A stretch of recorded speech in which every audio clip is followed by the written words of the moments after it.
Hello दोस्तों, आप सबों का स्वागत है आज के इस वीडियो में। तो आप सभी को कैसे हैं? आशा करते हैं और आप लोग अपने अपने घर में सुरक्षित होंगे और अपना ध्यान दे रहे होंगे। तो आज का जो टॉपिक है वो है आर्य, जैसा आप सभी को स्क्रीन में देख रहे हैं। लेकिन आज हम लोग ये जानेंगे कि ये जो आर्य हैं उनकी उत्पत्ति कैसे हुई, आर्यों का क्या अर्थ होता है, और वे लोग भारत के ही निवासी थे या फिर भारत में विदेशों से आके यहाँ पे बस गए। उन सारी बातों के बारे में हम लोग जानेंगे, क्योंकि आप सभी को पता है कि जो आर्यों का निवास स्थान है उनको लेके वर्तमान समय से लेके शुरू से लेके अभी तक मतभेद का कारण बना हुआ है। तो चलिए इसी के बारे में हम लोग आज जानेंगे और इसी के बारे में देखने का प्रयास करेंगे। तो चलिए शुरू करते हैं बिना किसी देरी के। तो सबसे पहले हम लोग ये जानने का प्रयास करेंगे कि ये जो आर्य हैं उनकी उत्पत्ति कब हुई है। तो भारत में अगर प्रवेश की बात करते हैं, क्योंकि आज हम लोग जो भी देख रहे हैं वो भारत के दृष्टिकोण से ही देखने वाले हैं, इसलिए हम लोग भारत में आर्यों की जो उत्पत्ति है वे भारत में प्रवेश के आधार पर ही देखेंगे। तो भारत में जो प्रवेश हुआ है आर्यों की, और भारत में उसकी उत्पत्ति हुई है 2000 से 1500 ईसा पूर्व। ठीक है, 2000 से 1500 ईसा पूर्व उनका प्रवेश भारत में हुआ है, ऐसा कहा गया है। और यह जो सभ्यता है उसका जो ज्ञान हम लोगों को मिलता है वह वेदों से प्राप्त होता है, इसलिए इसे वैदिक काल भी कहा जाता है। जो आर्यों का जो इतिहास होता है उसको हम लोग वैदिक काल कहते हैं, वैदिक पीरियड के रूप में भी इनको जाना जाता है। ठीक है, अब हम लोग जानेंगे कि ये आर्य कौन थे। तो सबसे पहले जानेंगे इस आर्य का शब्द का अर्थ क्या होता है। आर्य शब्द का अर्थ होता है पवित्र वंश। ठीक है, पवित्र वंश होता है। और ऋग्वेद में सप्त सिंधु, ठीक है, यहाँ पे सप्त होगा, स्पेलिंग ये होगा। ठीक है, सप्त सिंधु उल्लेखित या आर्यों का बसाव क्षेत्र माना जाता है। जो सप्त सिंधु है वो भारत, माफ कीजिएगा, आर्यों का बसाव क्षेत्र के रूप में भी इनको देखा जाता है। और अगर भारत प्रवास की बात करते हैं तो कहीं भी उनका उल्लेख नहीं मिलता है और ना ही कोई पुरातात्विक स्रोत हमें मिले हैं कि आर्यों का एग्जैक्ट जो लोकेशन है भारत है। अब भारत का प्रवास क्षेत्र है सिंधु, सप्त सिंधु ही है, यह कह पाना सही नहीं है, क्योंकि इनका उल्लेख अभी तक हमें प्राप्त नहीं हुआ है। लिखित प्रमाण भी हम लोगों के सामने नहीं है और पुरातात्विक स्रोत के आधार पर भी देखा जाए तो वो भी नहीं है। अब हम लोग आते हैं मेन टॉपिक पे। जो मेन टॉपिक है उस पे आते हैं। अब जानेंगे कि आर्यों का मूल निवास स्थान कहाँ है। मूल निवास, ठीक है, मतलब उनका मातृभूमि कहाँ है, वे कहाँ के हैं, भारत से हैं या भारत के बाहर से हैं, इन सारी बातों को यहाँ पे जानेंगे। अगर हम लोग विद्वानों की बात करते हैं तो उनका आपस में मतभेद दिखाई पड़ता है, क्योंकि कुछ विद्वान उन्हें विदेशी कहते हैं या फिर कोई विद्वान उन्हें भारत का ही मूल निवासी कहता है। पर अगर हम लोग सहमति की बात करते हैं तो जो सहमति बनी है विद्वानों में वो है कि जो आर्य लोग हैं वो मध्य एशियाई के कहीं से, मतलब मध्य एशियाई के किसी देश से भारत में वे आए हैं और मध्य एशिया ही आर्यों का मूल निवास स्थान है। इस बात को लेकर सहमति बनी है। ठीक है, अगर यहाँ पे हम लोग बात करते हैं आर्यों के निवास को लेके, तो इनके लिए कई अन्वेषण किए गए हैं, कई सर्वेक्षण सब किए गए हैं। तो इसमें से जब अन्वेषण किया जा रहा था, सर्वेक्षण सब किया जा रहा था, तो कुछ सिद्धांत हैं जिनको लेके विचार किया गया, जैसे आपका यूरोपीय सिद्धांत, मध्य एशिया सिद्धांत, आर्कटिक प्रदेश का सिद्धांत या भारतीय सिद्धांत। यहाँ पे 4 हम लोग सिद्धांत को देख रहे हैं, क्योंकि यहाँ पे आर्यों का बीच में इनका मूल निवास को लेके काफ़ी मतभेद है, इसलिए यहाँ पे कुछ विदेशी प्रमाण को भी देखा गया है और भारतीय सिद्धांत को भी लेके यहाँ पे विचार किया गया है। तो चलिए सबसे पहले हम लोग देखेंगे यूरोपीय सिद्धांत के आधार पे कि मूल आर्यों का मूल निवास स्थान कहाँ है। तो जैसा कहा जाता है कि कुछ विद्वानों का मानना है कि वे जो आर्य हैं वो यूरोप से भारत में आए हैं।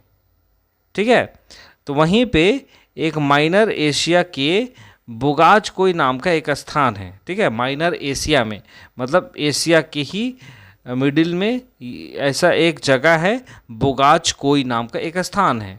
तो उसी के आधार पर मानकर यह कहा गया था कि जो यूरोप से जो आए हैं वो बोगाच कोई नामक स्थान से ही भारत में प्रवेश किए थे।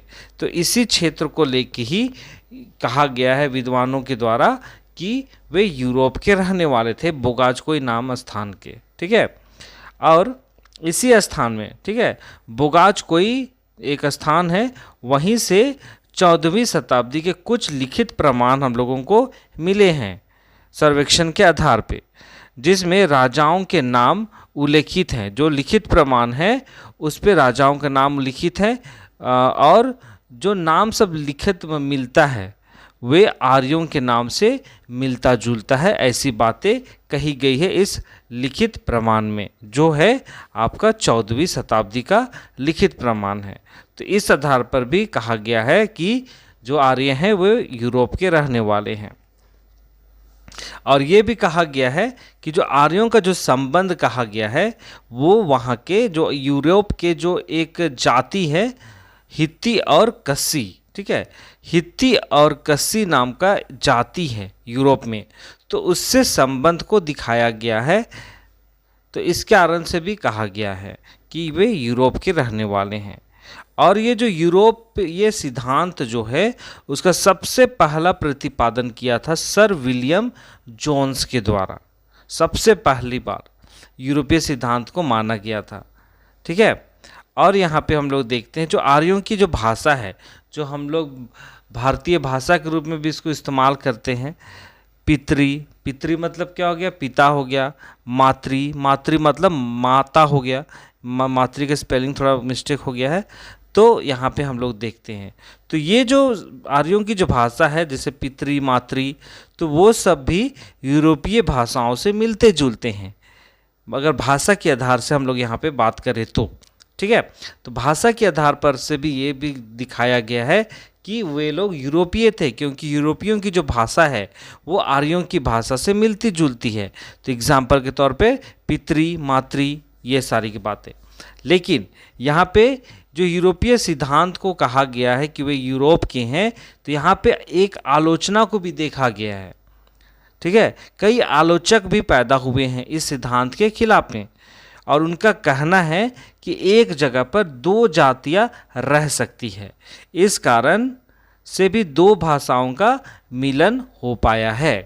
तो जैसे यहाँ पे क्या देख रहे हैं, आर्यों की भाषा यूरोपीय भाषा से मिलती है, लेकिन आलोचकों का कहना है कि एक जगह पे दो जनजाति मतलब दो जातियां रह सकती है, तो इस कारण से दो भाषाओं का आदान प्रदान सब भी हो जाता है, ये आलोचकों का कहना है।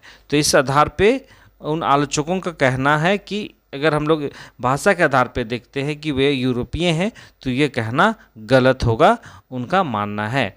लेकिन अगर हम लोग बात करें बाकी पॉइंट्स को लेके, तो इस आधार पे ये भी आता है सामने कि जो आर्य हैं वो यूरोप के ही रहने वाले हैं, ऐसा प्रतीत होता है। चलिए अब हम लोग देखेंगे मध्य एशियाई सिद्धांत के आधार पे, क्योंकि जो आपको यहाँ पे जैसे हमने देखा था शुरू में ही कि जो सहमति बनी है मूल निवास को लेके, वो कहाँ बना है, मध्य एशिया ही करके बना है। ठीक है, जैसे आप लोग यहाँ पे देख रहे हैं मध्य एशियाई करके ही उनको निवासी माना गया है।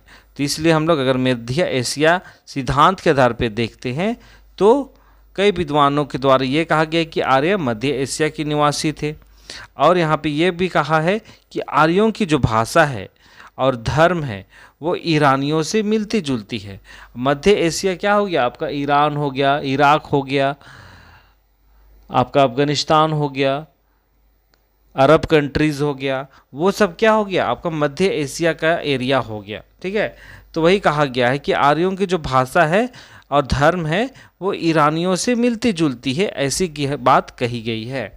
और यहाँ पे एक विद्वान है जिनका नाम एडवर्ड मेयर है, तो उनका मानना है कि जो आर्यों का आदि देश है वो है पामीर। ठीक है, पामीर प्रदेश, क्योंकि यहाँ इंडो ईरानी परिवार के लोग लंबे समय तक रहते थे, ऐसी बात ही कहा गया है। ठीक है। इंडो आर्यन मतलब इंडियन भी हैं और ईरानी भी हैं, ठीक है। तो वे लोग इस क्षेत्र में लंबे समय तक रहते थे, एडवर्ड मेयर के अनुसार से ये कहा गया है। और यहाँ जो पामीर नाम का जो देश देख रहे हैं, प्रदेश है, वो ईरान में स्थित है, ठीक है। आपका ईरान जो देश है वहीं पे आपका पामीर नाम का एक प्रदेश है। तो वहीं के आर्य मतलब एडवर्ड मेयर के द्वारा कहना था कि जो पामीर प्रदेश है वहाँ पे ही आपके ये आर्य लोग रहा करते थे, और वहीं से उन्होंने अपना स्थान परिवर्तन करके भारत में जाके वे बसने का काम किए थे। अब हम लोग ग्रंथ के आधार पे देखते हैं कि जो आर्यों का जो ग्रंथ है ऋग्वेद, और ईरानियों का जो ग्रंथ है जिसका नाम है अवेस्ता, ठीक है। अवेस्ता में कई शब्दों का उल्लेख है, ठीक है। जैसे जो उल्लेख शब्दों का उल्लेख देखते हैं इन दोनों ग्रंथों में, तो वाक्य भी शब्द के साथ साथ वाक्यों में भी कई समानता को देखा गया है, ऐसी बात सामने आई है। तो और जैसे जानवरों के नाम हो गए, प्राचीन गांवों के नाम हो गए, वृक्षों का जो वर्णन है, ये सारी की सारी ये अवेस्ता और ऋग्वेद जो दो ग्रंथ है, एक आर्यों की और ईरानियों की, तो इन दोनों ग्रंथों में इन सारी की चीज़ों का वर्णन दिखाई पड़ता है, समानता दिखाई पड़ती है। जो जैसे जानवरों का उल्लेख मिला है अवेस्ता और ऋग्वेद में, प्राचीन गांवों का उल्लेख मिला है ऋग्वेद और अवेस्ता में, अब वृक्षों का जो वर्णन मिलता है इन दोनों ग्रंथों में, वे सारे के सारे पामीर प्रदेश में मिलते हैं, जो हमारे भारत में भी नहीं मिलते हैं। तो इस आधार पे, ग्रंथ के आधार पे भी कहा गया है कि जो आर्य लोग हैं वे मध्य एशिया के मूल निवासी हैं, ऐसा हो सकता है, ये कहा गया है। चलिए अगले हम सिद्धांत में चलेंगे। अगला सिद्धांत है आपका आर्कटिक प्रदेश सिद्धांत। आर्कटिक प्रदेश किसको कहते हैं?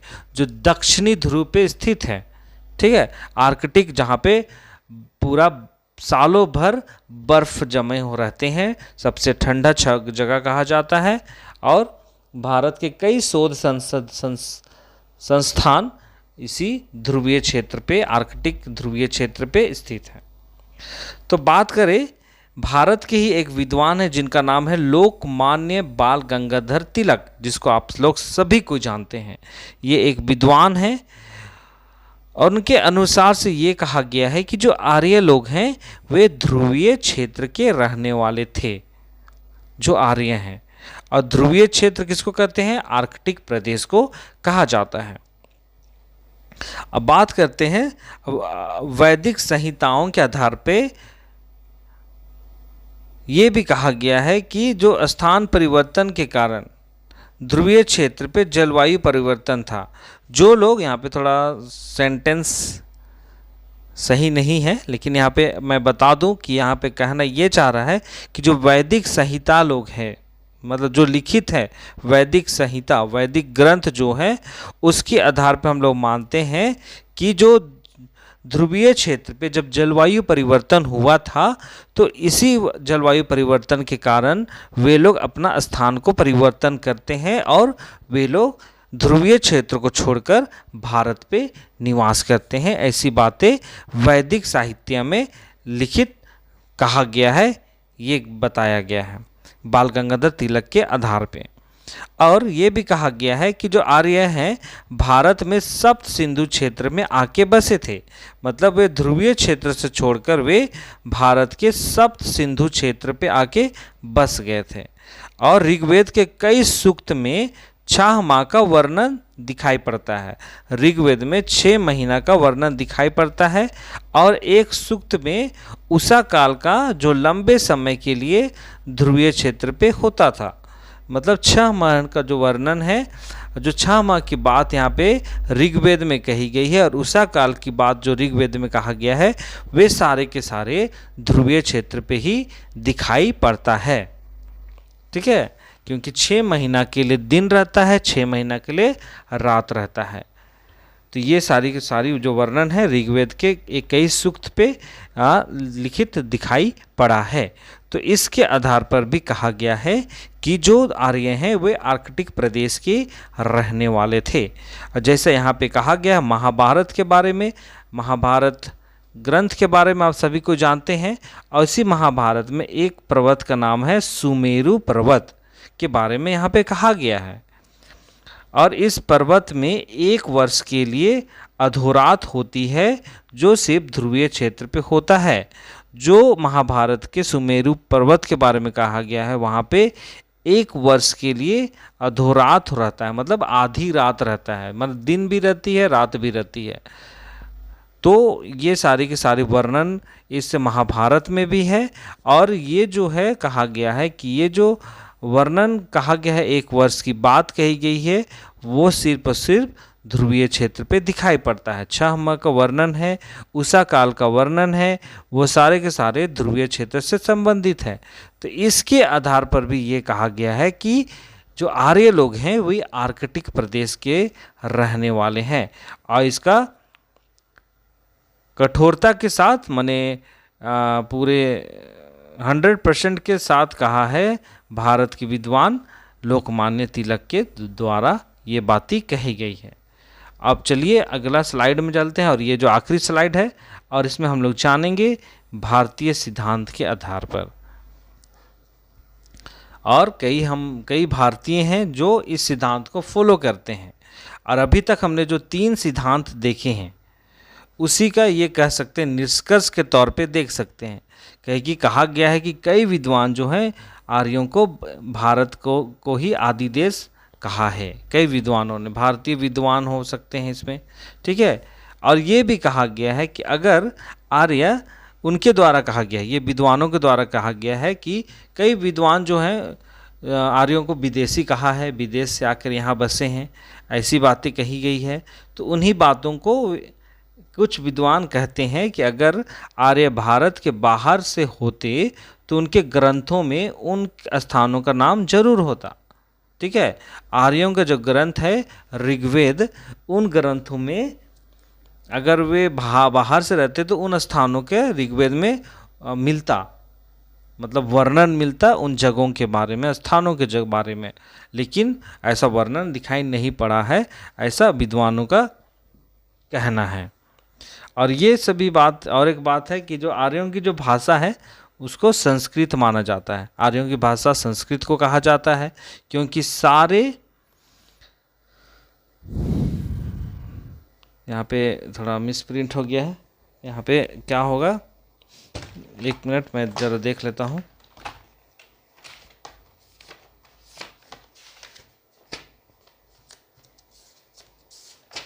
थोड़ा सा समय दीजिएगा, ज़्यादा समय मैं नहीं लूँगा आपसे।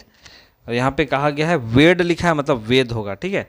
सारे वेद इसी भाषा में है, मतलब जो आर्यों का जो ग्रंथ है वेद, ठीक है, वे संस्कृत भाषा में ही लिखे हुए हैं। और ये भी कहा गया है कि भारत में कई प्रजातियाँ निवास करती थी। तो ये भी तो हो सकता है कि भारत पे जाने से अपने भाषा में उनका विलय हो गया। अगर भारत गए होंगे, अगर कहीं और गए होंगे तो उनकी भाषा और भारतीयों की भाषा, आर्यों की भाषा में विलय को देखा गया होगा। तो इसलिए ये कह पाना सही नहीं होगा कि जो आर्य हैं वो भारतीय नहीं हैं, वे विदेश से आके यहाँ पे बसे हैं। तो ये सारी बातें विद्वानों के द्वारा कहा गया है, ठीक है। तो ये कह पाना सही नहीं है कि वे लोग भारतीय हैं, नहीं हैं, वे लोग विदेश से आके बसे हैं, ऐसी बात कहना सही नहीं होगा, उचित नहीं होगा, कुछ विद्वान कहते हैं। तो अगर आप लोग वीडियो ध्यान से देखे होंगे तो आप लोगों को बात में ये समझ में आ गया होगा कि अभी भी अगर बात करें वर्तमान समय में भी ये मतभेद का ही विषय बना हुआ है कि आर्यों का निवास स्थान कहाँ है, वे लोग कहाँ से आए हैं, वे भारत के ही रहने वाले हैं या फिर विदेशों से आकर भारत में बसे हैं। ये सारी की बातें अभी तक मतभेद का कारण ही बना हुआ है। तो ये सारी बातें थी जो आप सबों के सामने मैं प्रस्तुत किया हूँ। तो आप सबों को वीडियो कैसा लगा? वीडियो अगर पसंद आया है तो वीडियो को आप लोग ज़रूर से ज़रूर लाइक कीजिएगा, वीडियो को शेयर कीजिएगा और चैनल को सब्सक्राइब करना नहीं भूलिएगा जो लोग नए हैं, क्योंकि हमारा चैनल भी नया है तो आप लोगों की सपोर्ट की बहुत आवश्यकता है। तो आप लोग ज़रूर चैनल को सपोर्ट कीजिए। तो चलिए इसी के साथ आज की इस वीडियो को यहीं पे समाप्त करता हूँ और मिलते हैं एक नए इतिहास के साथ। तो अपना ध्यान दीजिए, सुरक्षित रहिए। एक नए वीडियो के साथ आता हूँ मैं, आप लोग इंतज़ार करिए। बहुत बहुत धन्यवाद।